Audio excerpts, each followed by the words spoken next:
ಈ ಸಿನಿಮಾ ಕತೆ ಹೇಳಕ್ಕೆ ರಿಷಿ ಮತ್ತೆ ಋತ್ವಿಕ್ ಅವರಿಬ್ರು ಬಂದಿದ್ರು.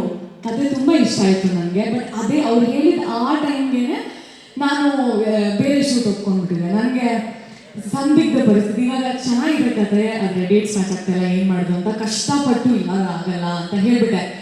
ಅದಾದ್ಮೇಲೆ ಅವರೆಲ್ಲ ನೋಡಿ ಅದು ಇದು ಅಂತ ಹೇಳಿದ್ರು, ಒಂದೇ ಆಯಿತು, ಆಗಲೇ ಇಲ್ಲ, ತುಂಬ ಟೈಟ್ ಶೆಡ್ಯೂಲ್ ಆಗೋಯ್ತು. ದೆನ್ ಸರಿ ಅದು ಮುಗಿತು. ಒಂದು ತಿಂಗಳು, 1.5 ತಿಂಗಳು, 2 ತಿಂಗಳು ಆಯಿತು ಅನಿಸುತ್ತೆ. ಇವ್ರುಗಳು ಪೋಸ್ಟ್ ಹಾಕಿದ್ರು, ಆಕ್ಟ್ರೆಸ್ ಹುಡುಕ್ತಾ ಇದ್ದೀವಿ ಅಂತ ಎಲ್ಲ. ನಾನು ಅವಾಗ ನಂಬರ್ ಸೇವ್ ಆಗಿತ್ತಲ್ಲ ರಿಷಿ ಅವ್ರದ್ದು, ಅವ್ರ ಸ್ಟೋರಿಯಲ್ಲಿ ನೋಡಿದೆ ನಾನು. ಸೊ ನಾನು ಕಳಿಸಿ ಇದನ್ನ ನಾವು ಶೇರ್ ಮಾಡ್ತೀವಿ, ಯಾರಾದರೂ ಸಿಗ್ಬೋದೇನೋ ಅಂತ ಹೇಳಿ ನಾನು ಕಳಿಸಿ ನಾನು ಶೇರು ಮಾಡಿಬಿಟ್ಟೆ. ಸಿಗ್ತಾರೆ ಯಾರಾದರೂ ಅಟ್ಲೀಸ್ಟು, ಬೇರೆಯವ್ರು ಸಿಗಲಿ, ನನಗಂತೂ ಆಗಲಿಲ್ಲ ಅಂತ. ಅದಾದಮೇಲೆ ಮತ್ತೆ ನಾನು ಯಾವುದೋ ಒಂದು ಇವೆಂಟ್ ಅಲ್ಲಿ ಚರಣ್ ಅವ್ರನ್ನ ಮೀಟ್ ಮಾಡಿದೆ. ಸೊ ನನಗೆ ಗೊತ್ತಿರಲಿಲ್ಲ ಇವ್ರು ಇನ್ನೂ ಆ ಕಾನ್ವರ್ಸೇಷನ್ ಮಾಡ್ತಾಯಿದ್ರು, ನಿಶಾಂತ್ ಸರ್ ಎಲ್ಲರೂ ಈ ಕಾನ್ವರ್ಸೇಷನ್ ಆಗ್ತಾನೆ ಇತ್ತು ಅಂತ. ಸೊ ಶರಣ್ ಅವರು ಈ ಥರ ಏನು ಮಾಡ್ತಿದ್ದೀರಾ ಅಂತ ನನಗೆ ಕೇಳಿದ್ರು, ನೀವೇನು ಮಾಡ್ತಿದ್ದೀರಾ ಅಂತ ನಾನು ಕೇಳಿದೆ. ಸೊ ಅವಾಗ ಅವರು ನಾನು ಈ ಥರ ಒಂದು ಮಾನವಿ ಅಂತ ಒಂದು ಸಿನಿಮಾ ಒಪ್ಕೊಂಡಿದ್ದೀನಿ. ಮಾನವಿ ನನಗೆ ಗೊತ್ತು, ಮಾನವಿ ಚೆನ್ನಾಗಿದೆ ಕತೆ, ಬಟ್ ಆಗಲ್ಲ ಶರಣ್ ಅಂತ ಹೇಳಿದಾಗ, ಅಯ್ಯೋ ಇವ್ರು ಇನ್ನೂ ನೀವೇ ಬೇಕು ಅಂತ ಟ್ರೈ ಮಾಡ್ತಾ ಇದ್ದಾರೆ, ನಿಮ್ಗೇನೋ ಡೇಟ್ಸ್ ಇಲ್ವಂತಲ್ಲ ಅಂತ. ಸೊ ನಾನು ಇಷ್ಟೆಲ್ಲ, ಅಯ್ಯೋ ನನಗೆ ಅಷ್ಟು ಬಿಲ್ಡಪ್ ಏನಿಲ್ಲ, ಇವಾಗ ನಾನು ಮತ್ತೆ ಕತೆ ಕೇಳಲೇಬೇಕು. ಅವತ್ತು ನಂಗೆ ಅನಿಸಿತ್ತು ಚೆನ್ನಾಗಿದೆ ಅಂತ ಅನಿಸಿತ್ತು. ಈಗ ಮತ್ತೆ ಕೇಳಿ ಹಾಗೆ ಅನ್ಸಿದ್ರೆ ಒಪ್ಕೊಂಡ್ಬಿಟ್ಟು ಮಾಡೋಣ, ನೋಡೋಣ, ಡೇಟ್ಸ್ ಅವ್ರು ಮ್ಯಾನೇಜ್ ಮಾಡ್ಕೊಂಡ್ರೆ ಮಾಡ್ಕೊಳ್ತಾರೆ ಅಂತ. ಆಗ ಮತ್ತೆ ನಾನು ರಿಷಿಗೆ ಮೆಸೇಜ್ ಮಾಡಿ, ರಿಷಿ ಇನ್ನೊಂದ್ಸರ್ತಿ ನನಗೆ ಕತೆ ಕೇಳೋಕ್ಕೆ ಇಷ್ಟ ಆಗುತ್ತಾ ಅಂತ. ದೆನ್ ಯೋಚಿತ್, ಹಾಯ್, ನೀವು ಹಂಗೆ ಮುಗ ಮುಚ್ಕೊಂಡು ಕೂತ್ಕೊಂಡ್ರೆ ನಾನು ಯಾರಂತ ಗೊತ್ತಾ, ಹಾಯ್. ಸೊ ದೆನ್ ಅವರು ಮತ್ತೆ ಕತೆ ಹೇಳಿದ್ರು. ಅವತ್ತು ಎಷ್ಟು ಇಷ್ಟ ಆಯಿತು, ಸೆಕೆಂಡ್ ಟೈಮ್ ಇನ್ನೂ ಇಷ್ಟ ಆಯಿತು. ಬಿಕಾಸ್ ನಿಶಾಂತ್ ಸರ್ ಹೇಳ್ದಂಗೆ ರಿಷಿ ಅವರು ಒಂದ್ಸರ್ತಿ ಕತೆ ಹೇಳಕ್ಕೆ ಸ್ಟಾರ್ಟ್ ಮಾಡಿದ್ರೆ ಅಟೆನ್ಷನ್ ಎಲ್ಲೂ ಹೋಗಲ್ಲ, ಅಷ್ಟು ಚೆನ್ನಾಗಿ ಕತೆ ಹೇಳ್ತಾರೆ. ಅವತ್ತು ಅದನ್ನು ಮಾಡಿದ್ರು. ನಾನು ಐ ವಿಲ್ ಡೂ ಇಟ್ ಅಂತ ಆನ್ ಸ್ಪಾಟ್ ಹೇಳಿ, ಅದಾದ್ಮೇಲೆ ಡೇಟ್ಸ್ ನೀವೇ ಮ್ಯಾನೇಜ್ ಮಾಡ್ಬೇಕಾಯ್ತು. ಆಯ್ತು, ನೀವು ಯಾವ ಡೇಟ್ಸ್ ಹೇಳ್ತೀರೋ ಅದು ಮ್ಯಾನೇಜ್ ಮಾಡ್ಕೊಳ್ತೀವಿ ಅಂತ. ಸೊ ನನಗೆ ತುಂಬ ಸಪೋರ್ಟಿವ್ ಆಗಿ ನಿಶಾಂತ್ ಸರ್ ಆಗಿರ್ಬೋದು, ರಿಷಿ ಆಗಿರ್ಬೋದು, ತುಂಬ ಪೇಷಂಟ್ ಆಗಿ ಪ್ರೊಡಕ್ಷನ್ ಕಡೆಯಿಂದ, Shilpa ma'am they very supportive. ಹಾಗೆ ಶುರುವಾದಂಥ ನನ್ನ ಜರ್ನಿ ವಿತ್ ಮಾನವಿ ನನ್ನ ಹಣೆಯಲ್ಲಿ ಬರ್ದಿತ್ತು, ಈ ಸಿನಿಮಾದಲ್ಲಿ ನಾನೇ ಮಾಡಬೇಕಂತ. ಸೊ ಏನೋ ಹೇಳ್ತಾರಲ್ಲ, ದಾನೆ ದಾನೆ ಪೇ ಲಿಖಾ ಹೈ ಕಾನೆ ವಾಲೋ ಕಾ ನಾಮ್ ಅಂತ, ದಿಸ್ ಇಸ್ ಮೈ, ನನ್ನ ಊಟ ಇಲ್ಲಿ ಬರ್ದಿತ್ತು ಅನ್ಸುತ್ತೆ. ಸೊ ಹಂಗೆ ಸಿಕ್ಕಿದಂಥ ಸಿನಿಮಾ ನನಗೆ. ಈ ಸಿನಿಮಾ ಬಂದ ಮೇಲೆ ನನಗೆ ಎಂತೆಂಥ ಕಲಾವಿದರು ಇಲ್ಲಿ ಇದ್ದಾರೆ ಅನ್ನೋದು ಗೊತ್ತಾಯಿತು. ನನಗೆ ಶಿವು ಸರ್ ಕೆಲಸ ನಾನು ಮೊದಲೇ ನೋಡಿದ್ದೆ, ಬಟ್ ಈ ಸಿನಿಮಾದಲ್ಲಿ ಅವ್ರ ವರ್ಕ್ ಅವ್ರ ಎಲ್ಲ ಸಿನಿಮಾಗಿಂತ ವಿಭಿನ್ನವಾಗಿದೆ. That is the thing. ನಾವು ಒಂದೊಂದು ಪ್ರಾಜೆಕ್ಟಿಂದ ಒಂದೊಂದು ವಿಭಿನ್ನವಾಗಿ ಏನೋ ಒಂದು ತೊಗೊಂಡು ಮಾಡ್ತಾ ಇರಬೇಕು. ನಮ್ಮ ಕೆಲಸಗಳು ನಮಗೆ ಇಷ್ಟ ಆಗ್ತಾ ಹೋಗಬೇಕು, ವಿಭಿನ್ನ ಅನಿಸ್ಬೇಕು. ಹಾಗೆ ಅನಿಸಿದಂಥ ಒಂದು ಕೆಲಸ ನನಗೆ ಶಿವು ಸರ್ ಅವ್ರದ್ದು. ಆ್ಯಂಡ್ ಋತ್ವಿಕ್ ಅವರು ನನಗೆ ನನ್ನ ಕೋ ಆ್ಯಕ್ಟರ್. ಇನ್ಫ್ಯಾಕ್ಟ್ ನಾನು ಅವರ ಸೀರಿಯಲ್ಗಳನ್ನ ಅಷ್ಟು ನೋಡಿರಲಿಲ್ಲ. ಅಲ್ಲಿ ಇಲ್ಲಿ ನನ್ನ ತಾಯಿ ನೋಡ್ಬೇಕಾದ್ರೆ ನೋಡಿದ್ದು. ಬಟ್ ಪ್ರತಿ ಸರ್ತಿ ನೋಡಿದಾಗ್ಲೂ ನನಗೆ ಯಾವಾಗಲೂ ಅನಿಸಿದ್ದು, ಇವರು ಎಲ್ಲರಿಗಿಂತ ವಿಭಿನ್ನವಾಗಿ ಮಾಡ್ತಾರೆ. ಇದು ಯೂಶಲ್ ಆ್ಯಕ್ಟಿಂಗ್ ಅಲ್ಲ, ಸೀರಿಯಲ್ಗೆ ನಾವು ಏನು ನೋಡ್ತೀವಿ ಆ ಥರದ್ದು ಇವ್ರು ಏನೂ ಮಾಡ್ತಾ ಇಲ್ಲ ಅನ್ನೋದು ಒಂದು ಅನಿಸಿ ಹೋಗಿದ್ದಂಥದ್ದು ಉಂಟು. ಸೊ ನಾನು ನೋಡಿದ ಸೀರಿಯಲ್ಲು ರಿಷಿ ಮತ್ತು ಋತ್ವಿಕ್ ಮತ್ತು ರಿಷಿ ಅವ್ರ ಸೀರಿಯಲ್ಲು. ಸೊ ಅದು ನಮ್ಮ ತಾಯಿಗೆ ತುಂಬ ಇಷ್ಟ ಆಯಿತು. ಇಬ್ಬರು ನ್ಯಾಚುರಲ್ ಆಗಿ ಆ್ಯಕ್ಟ್ ಮಾಡೋರು.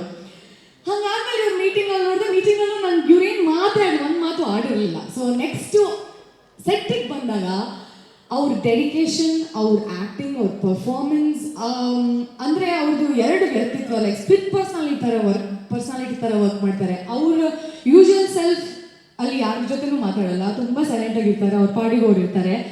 ಬಟ್ ಆನ್ ಸ್ಕ್ರೀನ್ ನಿಮ್ಗೆ ಒಂದು ಸೀನ್ ಕೊಡಿ ಅಂದರೆ ಇವರನ್ನ ಇದು ಮಾಡ್ತಾ ಇರೋದು, ಅದು ಕಾಮಿಡಿ ಆಗಿರ್ಬೋದು, ಫೈಟ್ ಆಗಿರ್ಬೋದು, ರೋಮ್ಯಾನ್ಸ್ ಆಗಿರ್ಬೋದು, ಎಲ್ಲವೂ ಇದೇ ವ್ಯಕ್ತಿನ ಅಲ್ಲಿ ಕೂತಿದ್ದ ಸೈಡಲ್ಲಿ ಚೇರಲ್ಲಿ ಅಂತ ಹಂಗೆ ಮಾಡ್ತಾರೆ. ಅದು ನನಗೆ ಸರ್ಪ್ರೈಸಿಂಗ್ ಆಗಿದ್ದು. ನಾನು ಏನೇ ಅಂದರೆ ನಾನು ಆನ್ ಸೆಟ್ ಏನೋ ಒಂದು ಇಂಪ್ರೂವೈಸ್ ಹಂಗೆ ಬಂದಾಗ ಏನೋ ಮಾಡಿಬಿಟ್ಟಾಗ ಅದ್ರ ತಕ್ಕ ಹಾಗೆ ಒಂದು ಸ್ಟಿಕ್ ಆಗ್ದಂಗೆ ನಾನು ಏನು ಮಾಡ್ತೀನೋ ಅದಕ್ಕೂ ಅವ್ರು ಅಡ್ಜಸ್ಟ್ ಆಗಿ ಮಾಡೋದಿದೆಯಲ್ಲ, ಅದು ಒಂದು ಆರ್ಟಿಸ್ಟ್ಗೆ ಕೊಡುವಂಥ ಸಾಥ್. ಅದು ಥ್ರೂ ಔಟ್ ದ ಫಿಲ್ಮ್ ಅದು ನನಗೆ ಸಿಕ್ಕಿದೆ ಋತ್ವಿಕ್ ಕಡೆಯಿಂದ. ಆ್ಯಂಡ್ ಅದು ಕಾಣಿಸುತ್ತೆ ನಿಮಗೆ ಸಿನಿಮಾದಲ್ಲಿ ನೋಡಿದಾಗಲೂ ಕೂಡ. ಸೊ ಅದಕ್ಕೆ thank you so much Ritwik.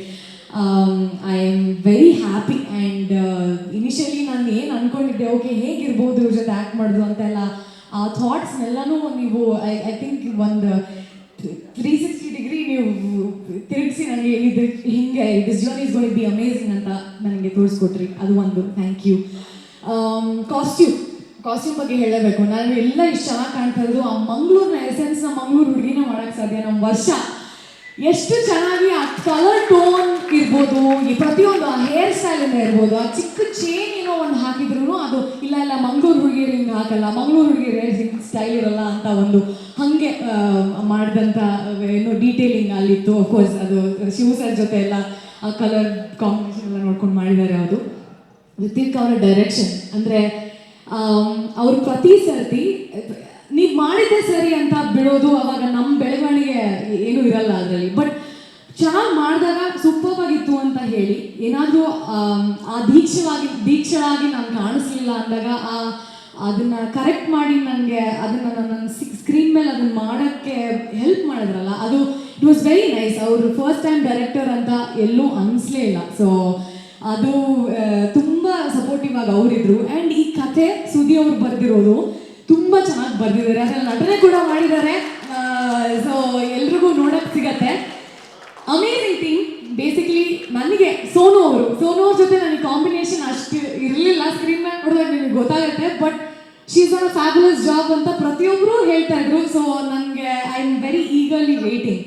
And ನಮ್ಮ ಆರ್ಟ್ ಡೈರೆಕ್ಟರ್ ಆಗಿರ್ಬೋದು, ಅವ್ರ ಕೆಲಸ ಲೈಕ್ ಸರ್ ಸೆಟ್, ನಿಮಗೆ ನಿಜ ಸೆಟ್ ಯಾವುದು, ಅದು ಲೊಕೇಶನ್ ಯಾವುದು, ಸೆಟ್ ಯಾವುದು ಅಂತ ನಿಮ್ಗೆ ಯಾವುದು ಗೊತ್ತಾಗಲ್ಲ, ಹಂಗೆ ಮಾಡಿದ್ದಾರೆ.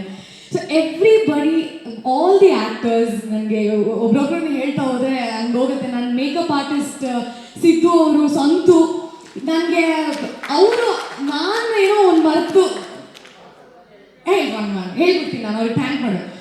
ಸೊ ನಾನೇನೋ ಒಂದು ಮರೆತ್ರೂ ಆ ಒಂದು ಪಾತ್ರವಾಗಿ ಕಾಣಿಸೋದಕ್ಕೆ ಅವರು ನನಗೆ ತುಂಬ ಸಪೋರ್ಟಿವ್ ಆಗಿದ್ದಾರೆ. ಅದೆಲ್ಲದಕ್ಕೂ ಥ್ಯಾಂಕ್ ಯು ಸೋ ಮಚ್. ದೀಕ್ಷಳ ಪಾತ್ರ ಅಂತ ಬಂದರೆ, ಇವಳು ಏನು ಡಿಸೈಡ್ ಮಾಡ್ತಾಳೆ, ಏನು ಅನ್ಕೊಂಡು ಏನು ಮಾಡ್ತಾಳೆ ಅನ್ನೋದು ಅವಳಿಗೂ ಗೊತ್ತಿರಲ್ಲ. ಸೊ ಅಂಥದ್ದೊಂದು ಪಾತ್ರ.